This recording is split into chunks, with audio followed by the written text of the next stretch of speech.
प्रिय दर्शकों, नमस्कार। आज मैं आपको जन्म कुंडली के खाली भाव से जुड़ी कुछ महत्वपूर्ण जानकारी देने वाला हूं। कई बार आपके मन में प्रश्न आता होगा कि जन्म कुंडली में जो भाव रिक्त है, खाली है, उनका प्रभाव कैसे मिलता है, क्या मिलता है, और वो भाव का जो प्रभाव है हमें कैसा समझना चाहिए, अच्छा समझना चाहिए या खराब समझना चाहिए। जिन भावों पर किसी भी ग्रह की दृष्टि न हो और कोई ग्रह बैठा भी ना हो, उसका प्रभाव कैसा आता है, आज इन सब की जानकारी देने वाला हूं मैं आपको। इसीलिए आप आज की वीडियो को ध्यानपूर्वक देखें, जिससे आपको अपनी जन्म कुंडली से जुड़े एक और नए और उपयोगी विषय को समझने में आसानी रहे। आप ये तो जानते हैं कि जन्म कुंडली में कुल 12 भाव होते हैं और जो ग्रहों की संख्या है वो कुल 9 ग्रह की संख्या बताई गई है। जो प्रमुख ग्रह होते हैं, ऐसे तो उपग्रह में गुलिक मांडी आदि सब आ जाते हैं, लेकिन जो प्रमुख ग्रह माने गए हैं वो 9 ग्रह माने गए हैं और 9 ग्रहों में सूर्य से लेकर केतु पर्यंत ग्रह आते हैं। अब अगर हम ये काम करें कि सभी ग्रहों को एक एक भाव में अलग अलग भी बिठा दे, तो भी आप जानते हैं कि पूरे 12 भाव तो भराएंगे नहीं, उसमें भी 9 भावों तक ग्रह आ जाएंगे और फिर बचे हुए उसमें अन्य जो 3 भाव है वो रह जाएंगे। लेकिन हर किसी व्यक्ति की कुंडली में तो ये भी नहीं होगा। किसी की कुंडली में दो दो ग्रहों की युति होंगी तो वो किसी एक भाव में इकट्ठा हो गए होंगे।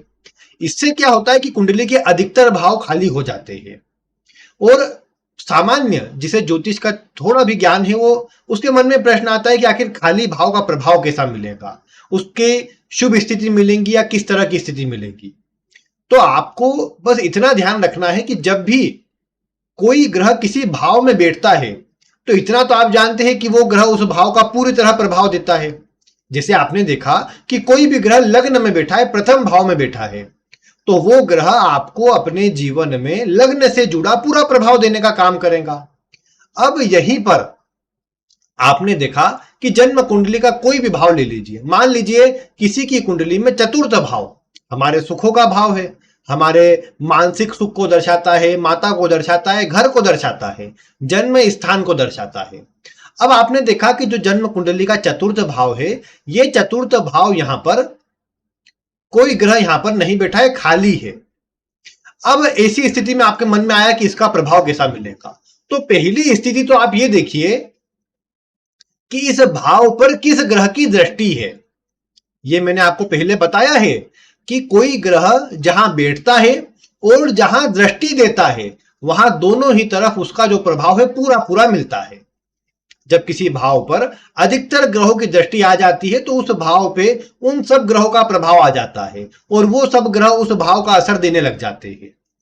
तो अगर आपने देखा कि आपकी कुंडली के अंदर, जैसे मैंने चतुर्थ भाव की बात करी, आपका चतुर्थ भाव खाली है, आपने उस पर देखा कि किसी ग्रह की दृष्टि उस पर आ रही है, तो उस ग्रह का प्रभाव वो शुभ होगा तो शुभ प्रभाव, अशुभ होगा तो अशुभ प्रभाव आपके चतुर्थ भाव की स्थिति आपको देने का काम करेगा। लेकिन इस दृष्टि से बढ़कर एक और प्रमुख स्थिति होती है जिसे राशि कहा जाता है। आप अपनी कुंडली में सभी ग्रहों को अलग कर दीजिए। जो आपकी लग्न कुंडली बनेगी, खाली लग्न कुंडली, वो किसी न किसी लग्न की तो बनेगी। अब जिस भी लग्न की आपकी कुंडली होंगी उसके अनुसार आपकी हर एक भाव में कोई न कोई राशि अवश्य आएंगी। जैसे मैंने चतुर्थ भाव का उदाहरण लिया, मान लीजिए आपकी जो कुंडली है कर्क लग्न की है। अब कर्क लग्न में चतुर्थ भाव खाली है, यहां पर कौन सी राशि आएंगी? तुला राशि आएंगी। अब तुला राशि में आपने देखा कि यहां पर कोई ग्रह बैठा नहीं है, लेकिन आप जानते हैं कि तुला राशि का स्वामी शुक्र होता है। अब आपने देखा कि शुक्र कुंडली में अच्छी अवस्था में बैठा है, भाग्य भाव में है, उच्च राशि में है, या फिर अन्य किसी भाव में, जैसे अपनी राशि में लाभ भाव में बैठा है। यानी कहने की बात है कि कुंडली में बलवान होकर कहीं पर बैठा है, लग्न में ही बैठा है मान लीजिए। तो ऐसी स्थिति में जब शुक्र बलवान रहेगा तो शुक्र की बलवान होने की स्थिति के कारण जो चतुर्थ भाव में शुक्र की राशि है उसका प्रभाव भी आपको सकारात्मक मिलेगा। अगर इसका उल्टा होता है, यानी आपने देखा कि जन्म कुंडली में ये जो आपका जन्म कुंडली का चतुर्थ भाव है कर्क लग्न में तुला राशि वाला, ये तो खाली है, लेकिन इसका जो स्वामी है शुक्र वो कुंडली में नीच राशि में है, अन्य ग्रहों से पीड़ित अवस्था में है, कमजोर हो रहा है, तो ऐसी स्थिति में आपको ये जो चतुर्थ भाव का शुभ फल मिलना चाहिए था वो नहीं मिल पाएगा। इसीलिए अगर आपकी कुंडली में आपको किसी भी खाली भाव की चर्चा करना है तो आपको वहां पर उस भाव में बन रही सबसे पहले राशि को देखना है। भले आपकी कुंडली में, जैसे चतुर्थ भाव का उदाहरण लिया मैंने, मान लीजिए किसी भी ग्रह की दृष्टि भी नहीं है, तो दृष्टि भी ना हो तो भी आपको सबसे पहला प्रभाव उसमें राशि का ही देखना है कि राशि का प्रभाव किस तरह का आ रहा है। जैसे आपने देखा कि मान लीजिए किसी का दशम भाव खाली है, दशम भाव में कोई ग्रह नहीं है। अब दशम भाव में जब कोई ग्रह नहीं है तो वहां आपने देखा कि किस ग्रह की राशि है। अगर आप कर्क लग्न का ही उदाहरण लेकर चले तो वहां पर मेष राशि आ जाएंगी। अब मेष राशि का स्वामी मंगल, अब आपने देखा कि मंगल कुंडली में अच्छी स्थिति में है कहीं पर, या अच्छा शुभ प्रभाव में बैठा हुआ है, अपनी ही राशि पंचम भाव में वृश्चिक राशि में बैठा हुआ है, यानी कुंडली में अच्छी अवस्था में है। तो इससे क्या होगा कि कुंडली के दशम भाव को ऑटोमेटिकली बल मिलेगा। मंगल उस भाव का दशम भाव में भले वो बैठा नहीं है, वहां कोई भी ग्रह बैठा नहीं है, लेकिन मंगल उसका अच्छा प्रभाव प्रदान कर देगा। लेकिन ठीक इसका उल्टा होता, मंगल कमजोर अवस्था में होता, लग्न में नीच राशि में होता और अन्य ग्रहों से पीड़ित हो रहा हो किसी प्रकार से, तो ऐसी अवस्था में आपको उस दशम भाव का, जहां मंगल की राशि है, जो भाव खाली है, उसका इतना अच्छा प्रभाव नहीं मिल पाएगा। यहां पर लेकिन एक बात है कि आपने देखा किसी ग्रह की दृष्टि आ रही है। जैसे आपने देखा कि आपकी कुंडली में चतुर्थ भाव में गुरु बैठा, इसी कुंडली में, कर्क लग्न की कुंडली में चतुर्थ में गुरु है। अब इस गुरु की सीधी दृष्टि आपने देखा कि कुंडली के दशम भाव पर आती है। तो ऐसी स्थिति में चूंकि एक शुभ ग्रह और कुंडली में भाग्य के स्वामी की ग्रह की दृष्टि दशम भाव पर आती है, तो ये आपको कुछ सकारात्मक प्रभाव अवश्य प्रदान करेंगे। भले मंगल कमजोर होगा लेकिन कुछ सकारात्मक प्रभाव तो मिल ही जाएगा। हाँ, ये अवश्य है कि अगर भाव का स्वामी बलवान है तो ज्यादा अच्छा प्रभाव मिलेगा, भले दृष्टि किसी का ना हो। लेकिन अगर भाव का स्वामी कमजोर है, पीड़ित है और बहुत अशुभ अवस्था में है, तो आप ये देख पाएंगे कि उस भाव का सकारात्मक असर आपको इतना अच्छा नहीं मिल पाएगा। आपको वो ग्रह रुकावट देता नजर आएगा, आपको परेशानी का सामना फिर उस भाव को लेकर करना पड़ेगा। जैसे दशम का उदाहरण मैंने लिया, मंगल भी कमजोर अवस्था में है, तो ऐसी स्थिति में व्यक्ति को करियर में सफलता इतनी जल्दी नहीं मिल पाएंगी, बहुत अधिक रुकावटें आए, परेशानी का सामना करना पड़े, ये बातें देखने को मिलेंगी। तो इसीलिए जब भी जन्म कुंडली में कोई भी भाव खाली हो तो सबसे पहले देखिए उसका जो स्वामी ग्रह बनता है वो कुंडली में कहां बैठा है। अगर अच्छी स्थिति में, शुभ प्रभाव में है, तो उस भाव से देखी जाने वाली बातों से आपको सकारात्मक प्रभाव मिलेगा। फिर आपने देखा कि कुंडली में उस पर किसी की दृष्टि भी आ रही है, तो शुभ और अशुभ जिस तरह के ग्रहों की दृष्टि आएंगी उस तरह का प्रभाव भी उसमें जुड़ते जाएगा। बाकी आपके मन में प्रश्न आ सकता है कि मान लीजिए कि किसी भाव का जो भाव है वो खाली है, उस भाव का स्वामी कमजोर स्थिति में बैठा है, तो ऐसे में उस भाव का अच्छा प्रभाव लेने के लिए क्या करें। या आपने देखा कि कोई भाव में कोई ग्रह बैठा भी नहीं है और किसी ग्रह की दृष्टि भी नहीं है, तब उसका प्रभाव कैसे अच्छा ले, क्योंकि उसे सुप्त भाव कहते हैं।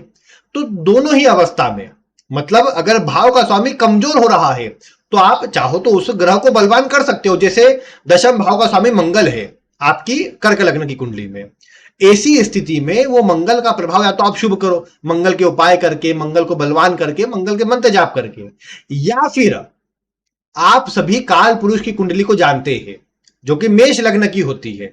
आप ये मान लीजिए आपकी कुंडली किसी भी लग्न की है, आप मान लीजिए आपकी कुंडली मेष लग्न की है और मेष लग्न में आप देखिए कि आपके जो भी भाव खाली हो, आपने देखा दशम भाव खाली है, जैसे अभी मंगल की बात कर रहा था मैं, कर्क लग्न में दशम भाव खाली है। दशम भाव में काल पुरुष की कुंडली के आधार पर मकर राशि आती है, तो मकर के स्वामी कौन होते हैं? मकर राशि के स्वामी शनि होते हैं। तो आपको चाहिए कि आप शनि के उपाय करें। शनि के उपाय करने से भी आपको दशम भाव के सकारात्मक गुण मिलेंगे, सकारात्मक प्रभाव मिलेगा। आप ये देख पाएंगे कि जीवन में परेशानी से मुक्ति मिलेगी। और करियर में ज्यादा समस्या हो तो आप चाहो तो शनि का रत्न नीली आवश्यकता अनुसार धारण कर सकते हैं, क्योंकि रत्न कोई खराब प्रभाव आपको देगा नहीं, क्योंकि उस भाव को आपको एक्टिव करना है।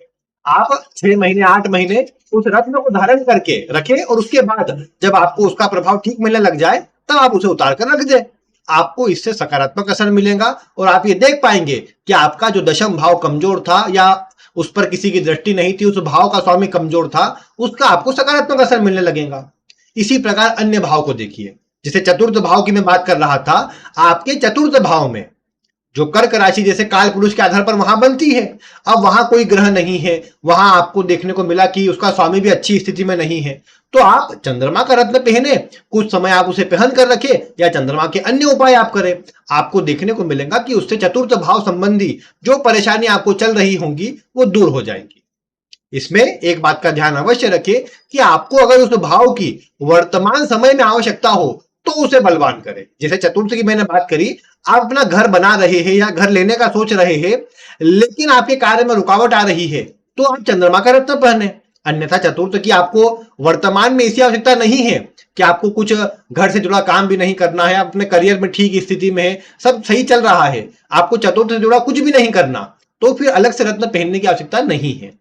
जब आवश्यकता हो, जैसे सप्तम भाव किसी का सुप्त है, उसका स्वामी भी अच्छी स्थिति में नहीं है, आपको उस ग्रह का प्रभाव अच्छा लेना है, यानी विवाह का प्रभाव जल्दी आपको मिले उसका प्रभाव लेना है, तो आपके काल पुरुष में सप्तम भाव का स्वामी कौन होता है? शुक्र होता है। तो कुछ समय के लिए आप शुक्र का रत्न ओपल या हीरा या जरकन अपनी कुंडली के अनुसार धारण कर सकते हैं, इससे आपको सकारात्मक असर मिलेगा। तो इसीलिए कुंडली को आप देखिए, जो भी भाव आपका खाली है, उसका स्वामी कमजोर है या उसके स्वामी जैसी भी स्थिति में अगर वो भाव खाली है, उसका प्रभाव आपको अच्छा लेना है, उसकी आवश्यकता है वर्तमान में आपको, जैसे उम्र हो गई, विवाह नहीं हुआ, तो सप्तम से जुड़ा शुक्र का रत्न आप पहन सकते हैं। लाभ भाव का स्वामी शनि होता है, धन की स्थिति आपको अच्छी करना हो तो आप शनि का रत्न पहन सकते हैं। छठा भाव कुंडली का कंपटीशन का होता है, नौकरी मिलने का होता है, आपको नौकरी नहीं लग रही है, आप कोशिश कर रहे हैं, या नौकरी थी आपकी छूट गई, जल्दी नौकरी नहीं मिल पा रही है, तो आप क्या करें? छठे भाव में काल पुरुष की कुंडली के आधार पर अगर कोई ग्रह नहीं है, किसी की दृष्टि नहीं आती, दशा का प्रभाव मैच नहीं कर रहा अभी, तो आप बुध का रत्न कुछ समय पहने, आपको इससे अच्छा प्रभाव मिलेगा, आपकी चिंता दूर हो जाएंगी। तो कहने की बात यह है, ऐसा जरूरी नहीं कि रत्न ही पहनकर, आप चाहो तो उन ग्रहों के अन्य उपाय करके भी उस भाव का प्रभाव अच्छा ले सकते हैं। यह आपके ऊपर है, मैंने जनरल बताया कि आप रत्न भी पहन सकते हैं। बाकी अगर आप अपनी कुंडली में देखिए कौन सा भाव खाली है, क्योंकि बहुत सारे भाव खाली होंगे, कम से कम भी देखें तो आपकी 3 भाव तो खाली होंगे ही, अधिकतम तो फिर कुंडली में 1 या 2-3 भावों में ही ग्रह हो, ये भी देखने को मिलता है। तो ऐसी स्थिति में आप देखिए जो भी भाव खाली है और वर्तमान में जिसकी आपको आवश्यकता है, जिससे बलवान करना है, उस भाव के स्वामी की स्थिति को देखिए, अगर अच्छी स्थिति में है तो प्रभाव अच्छा मिलेगा, कमजोर अवस्था में है तो उसे आप थोड़ा बलवान करने पर ध्यान दें। आप चाहो तो काल पुरुष के आधार पर उपाय करो, आपको उस भाव का अच्छा असर मिलेगा, आपकी चिंता दूर हो जाएगी। तो ये था जन्म कुंडली के खाली भाव से जुड़ा आज का ज्योतिषीय विषय। उम्मीद है आपको आज का विषय अच्छा लगा होगा। आप अपनी कुंडली में, अन्य की कुंडली में देखिए किस तरह का प्रभाव मिलता है, और कोई भी प्रश्न रहता हो तो वीडियो में कमेंट करके अवश्य से बताइए। बाकी आज की वीडियो में इतना ही। वीडियो देखने के लिए आपका बहुत बहुत धन्यवाद।